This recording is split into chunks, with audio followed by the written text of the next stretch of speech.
Welcome back to the Off Season Show, where we are continuing our technological trip of MotoGP. We've swapped the suspension in Stockholm for tyres in Clermont-Ferrand. Welcome to Michelin. Well, we've made it to the Michelin R&D Centre and we've managed to bump into a familiar face from pit lane, Piero Taramasso. All you guys watching will know he's the man who goes from team to team and always tells us what's going on with the tyres. Piero, ciao, how are you?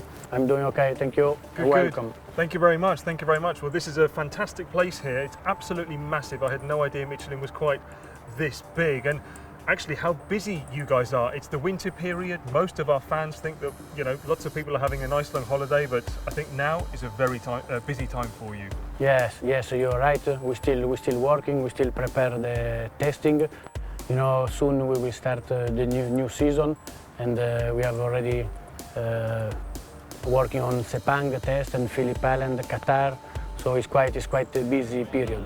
And also we are looking back to the data, what happened this year, and try again to improve the product. To do all of that, Piero, I imagine it must be an absolutely massive setup that you've got with many different people working, many different buildings. Maybe you can explain a little bit how Michelin works. Yeah, but actually here we are in Clermont-Ferrand, so it's the Michelin headquarters. We have, if you talk about motorsport, all the motorsport tire, 2 wheels and 4 wheels are built here. The design happen here. We test in the machine here, and then we test this tire, the prototype tire here in Ladou in the proving ground. So I will say here is what happened, everything about the tire, about the motorsport tire. This is the way we work. Then we have a design department. We have one we call exploitation, is a field department. Is the guys that are on the track looking after the riders and the engineers. And then we have the logistic. So it's other 10 people, they move all the tires around the world and they fit the tires. Well, Piero, I mean, we can see this big test track right behind us here. Obviously in this centre, all this R&D you just spoke about, but how do you actually physically make this tyre? What is the process from start to a finish? The way Michelin works is quite easy. So we have at the first we have a design period, so it's the conception of the tire. The design. After that we do some simulation on the computer, in the laptop. If everything goes well, we build the tire. After the tire is built, we put it in the machine, it's inside in one room on the machine. And after that, we test the tire on the racetrack. For instance here, if you look, we are at the Michelin Proving Ground, and we test with our Michelin test riders. And after that, only after that, if it's validating that, we will bring it to the MotoGP test rider. If the test rider validates the tires, then the official rider will do the final approval. Well, Piero, one thing which I'm absolutely busting to find out, and I'm sure many fans, can we look inside one of those tires, how it's made? Dylan, you know, it's not that easy to explain you or to show you what is inside one MotoGP tire, but the best thing is if you come with me, you can build one. I can bring you in one machine, and you can build one tire. Those machines are very similar to the one we use to build the MotoGP tire, so you can experience how difficult and how complicated is a MotoGP tire. Well, Piero, that sounds absolutely fantastic. So we'll head off there now, and in the meantime, we'll hear from some of the riders why they think tyres are so important. Okay? Yeah. Tires in all the motorsport is make a big part of the game, you know, and I think that Michelin make a good job in this season. I think that we need a little bit more experience. They need also a little bit more experience for make the right choice. Also the riders and the team, but the bike is very good with the Michelin, and we can be very strong. The tires are the most important because in the end is the base. You know, all the bike, all the package, even the riding style, everything. In the end, going to the floor, that is the limit. Is the tire is the last compound that we need to improve for we need to understand for find the limit. But of course, for me, the tires are the most important because depending of the tire, then the base of the bike, of your riding style, is depends of how the tire is asking to you how you need to ride. Tires is the thing that is between the bike and the tarmac. So it's very important. When you have grip, you can go very, very fast. When you don't have the same grip, you have to slow down, and you have to slow down the pace and go slower. So it's very important. Especially sometimes they bring to you a new compound and you say very small difference, but then on the track you feel a big difference. And sometimes with a new item on the bike, it's different and you can find the limit and everything, but on the tires, if for some reason the tire is not working, it's impossible, because then depends of the tire, like I said to you before, everything can be very, very good or everything can be a disaster. So the tire is the most important part of the bike.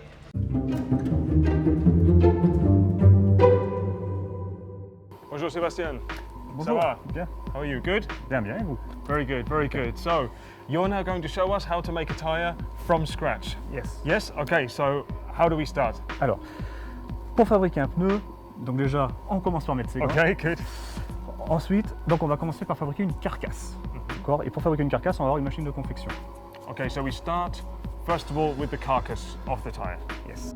Donc le premier produit qu'on va poser, c'est une gomme plate. Cette gomme plate, c'est la gomme d'étanchéité, c'est la chambre à air, la seule gomme étanche à l'eau et à l'air dans le pneumatique. The first liner, the inner liner, so from the inside, Yes. and it's the only airtight and watertight bit that is on the tyre. Yes. So the left pedal for the drum, the right pedal gives us our different materials at each stage. Yes. Great. Maintenant, on va rouleter la soudure. The- Donc, yes. This one? Donc, two hand, Two hands. two hand. All right. Du milieu vers la gauche ou la droite et en appuyant modérément. From the center going out. Yes. Yep.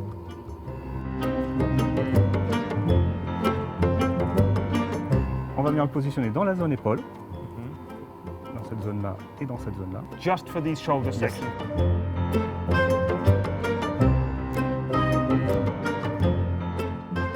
Blue pedal.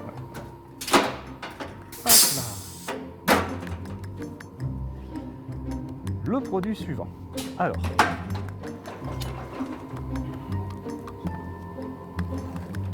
le produit suivant, c'est la nappe carcasse. C'est un tissu textile. Bits of textile weaved within this rubber. That's now our next layer. The spine of the tyre. Yes. Right, great.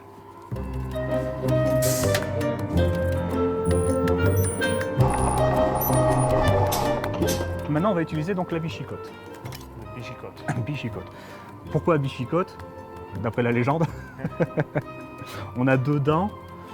En France, les dents, on les appelle des fois les chicots. Donc on a deux chicots, une bichicotte. This is a Michelin specific tool, bichicotte. Cotte, I understand, means teeth. Because this has two teeth, it's bichicotte. Ouais. Bichicotte, great. Donc, It looks dangerous. yes. Yeah. One smooth movement, otherwise I'm going to ruin all the threads. Yeah? Yes, okay, I don't want to do that. All the way to the end? Yes. Yep. Go.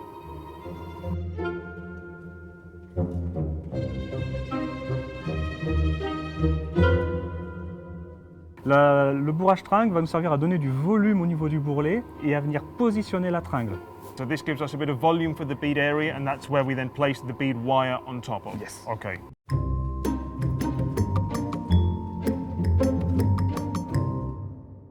For this, we've got to wear these special gloves to make sure that we don't get Tiens. any unwanted material on the bead wire. So this is going to go on here, Yes. and then this then folds over.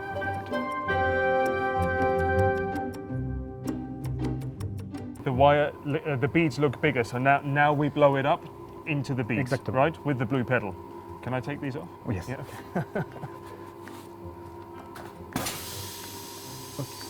Wow, that's really. Ouais. Okay. Donc maintenant, on va appuyer encore sur la pédale bleue et cette fois, ça va faire le retroussage. Donc on va rabattre la plage et la nappe carcasse sur le bourrage tringle pour former la boucle qu'on a dans le bourrelet. Donc Okay. on commence à former le bourrelet maintenant. Right, so now this gets folded over there to encase the beads, and that will then be the edge or the side of the tyre. That's fascinating.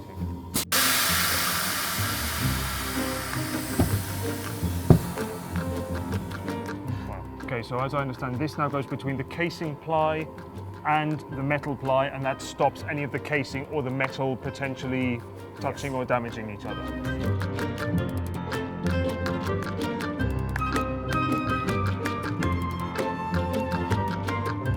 C'est le protecteur retourné. Okay, so this again, you know, many people will be familiar with this. This is the kind of rubber. This now goes around the edge. This is where the tyre fits in and out of the rim, which is why it needs to be particularly tough and hard wearing. Le produit suivant, la gomme de flanc. Donc la gomme qu'on va avoir sur les extérieurs du pneumatique. This is the sidewall of the tyre. Okay. On va utiliser ce petit bout d'intercalaire qu'on va positionner sous la zone de la soudure. So when we're putting on this sidewall, what you're saying is that in this particular step, we actually place some protection underneath to make sure it doesn't stick, because this we later have to lift up again. Right. Nous qui l'avons fabriqué, Okay. quel jour, quelle heure, quels produits sont rentrés dans la composition de la carcasse. Okay. So to make sure they never ever sell this tyre. Okay. Yeah. Good. Good.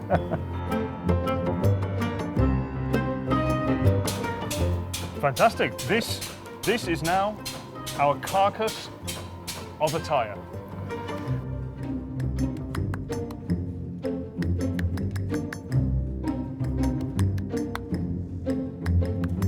Ok, check.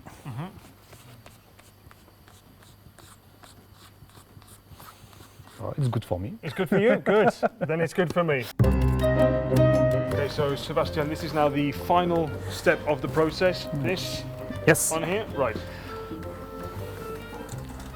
Okay, so what will we be now, what are we doing now? What's the final step?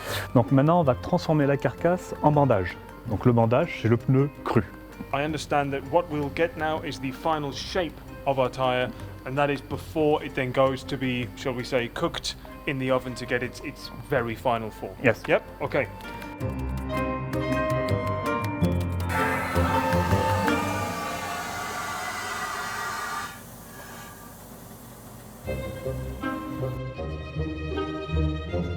On va venir poser donc la première nappe métallique qui va constituer donc après au final l'architecture du pneu radial. This is now the structure of the radial tyre, so the first metal ply. So up until now we've seen mostly textiles and rubber. Now we start seeing metal. Yes. Yeah? Blue pedal. Just push once. Yes, ouais. Ok. Alors.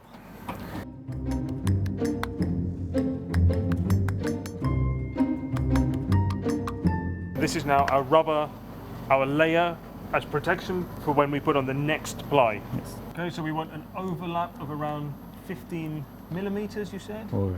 Okay, Sebastian, so now our second layer. Yes. Which goes, so we've had this, and now we go on top. So that builds the strength structure, shall we Exactement. say.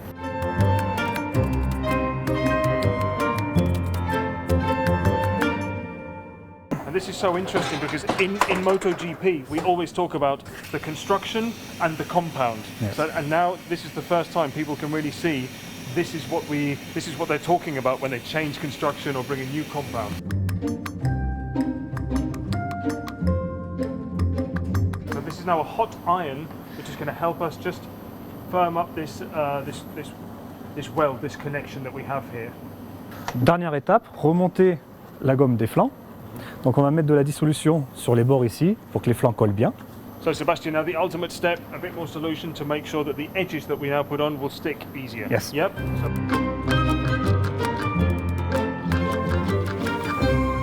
Okay, so now to the final step here, Sebastian. What is the last thing we have to do? Donc on va chasser l'air qui est emprisonné sous la gomme de flanc avec ces deux petits galets en mousse. So just let all the air escape and make sure that it's stuck down properly. Yes.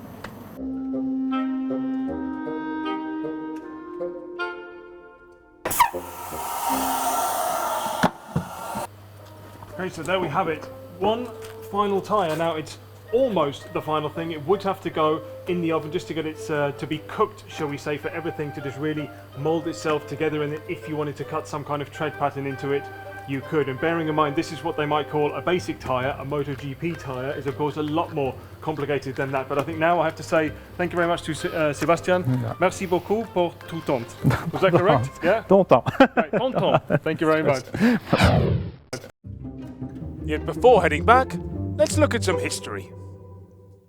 Well, Michelin's history certainly is a fascinating one. If you look just behind me, this is their first ever two-wheeled effort in racing. Now, it doesn't have an engine, it is a bicycle. However, that is how they started out. It was the first dismountable tyre, and they actually won that first race purely because tyres used to take absolutely ages to change. Of course, we now know them from the motoring world. They did, however, start that with cars. They didn't get into bikes until very shortly after that. And of course, one of the big history milestones is 1984. That was when the radial tyres first came on motorcycles. Because the radial tyre is actually quite a complex tyre to design, and motorcycles use almost all of the available tyre. It was one of the slightly more tricky ones to develop. But I do want to just tell you my absolute favourite about Michelin, this fact that I found out today.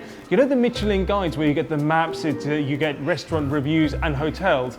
Well, this was actually started in 1900 by them, and that was shall we say, a bit of a marketing plan. They wanted to get people out and about driving to actually use their tyres, use them up, and obviously change tyres. So their idea was, well, let's tell people about these fantastic places they can eat, they can drink, and so that's how the Michelin Guide came about. So another little interesting fact there for you.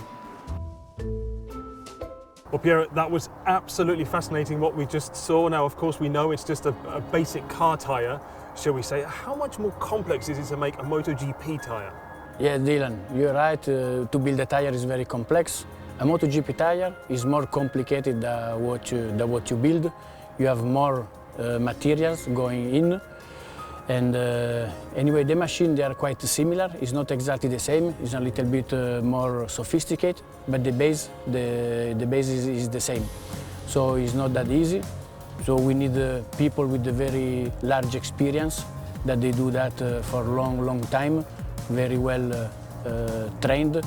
And also, as you can see, the tolerance and everything is very precise because we need 100% top quality of the tires. The one thing which I think really amazes me is this tyre, or these tyres in MotoGP, they are hand built. I mean, how long does it take for one tyre to make, considering that after every race you're having to maybe adjust a little bit here, something with the compound, something with the construction? It takes a long time to build a MotoGP tyre because it's complex, because it's handmade. It's like haute couture tires.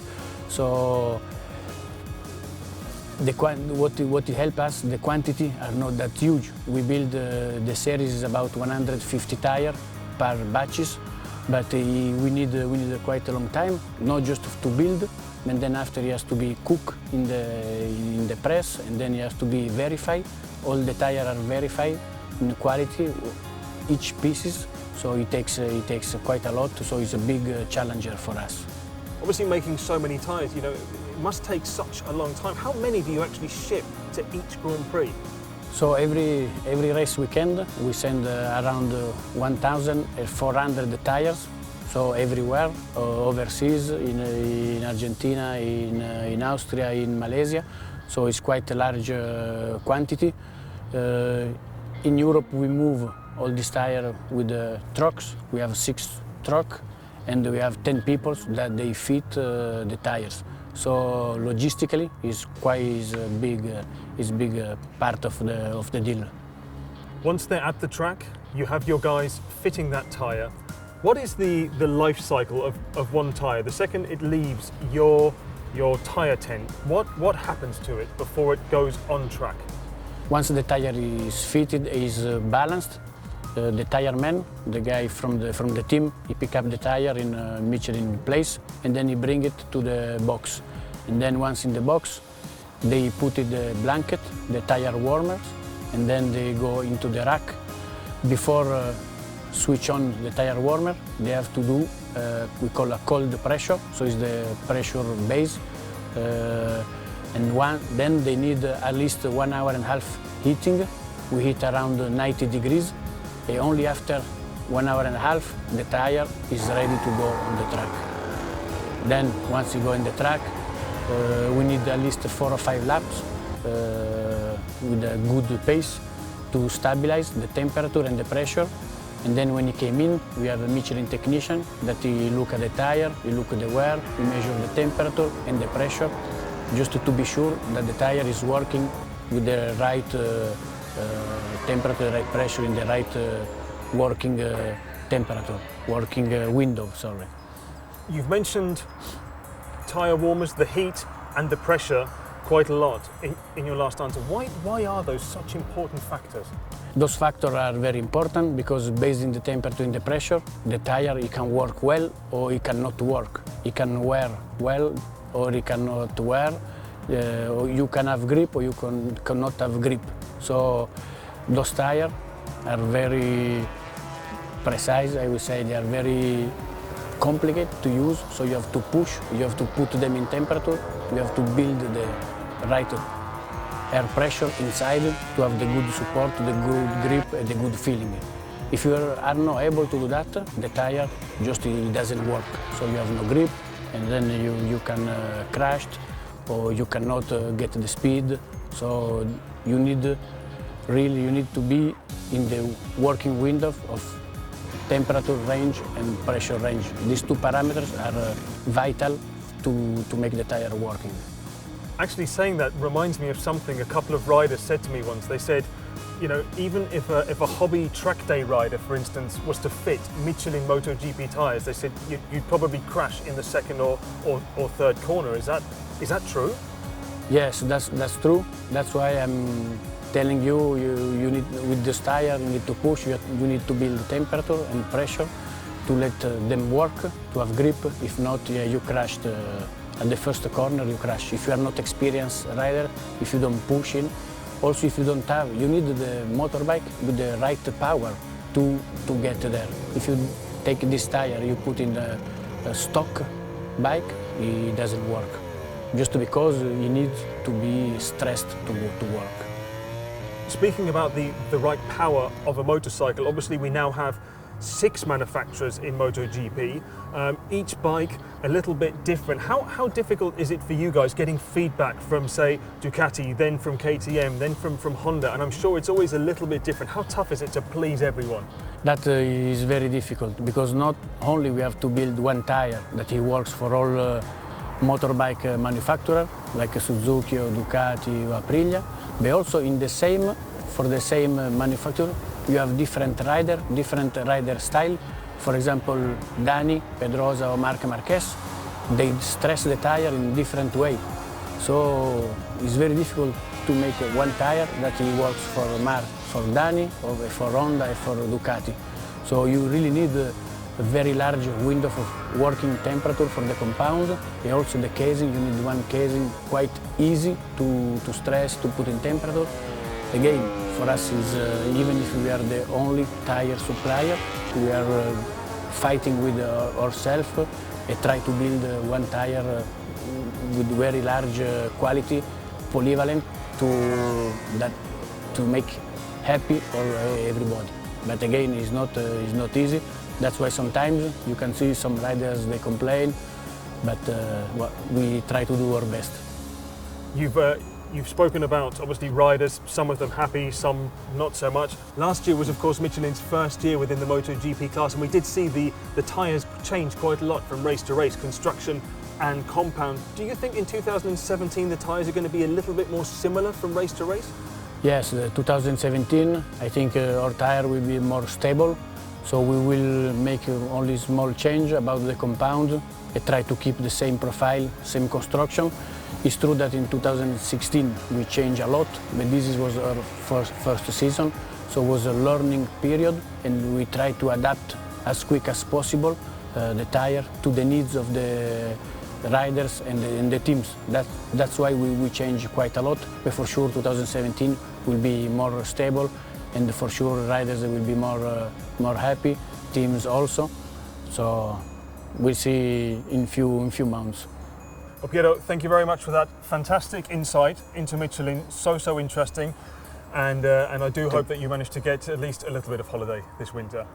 We will try. Okay. Thank you to you for coming, and see you in Sepang. See you in Sepang. Thank you. Yeah.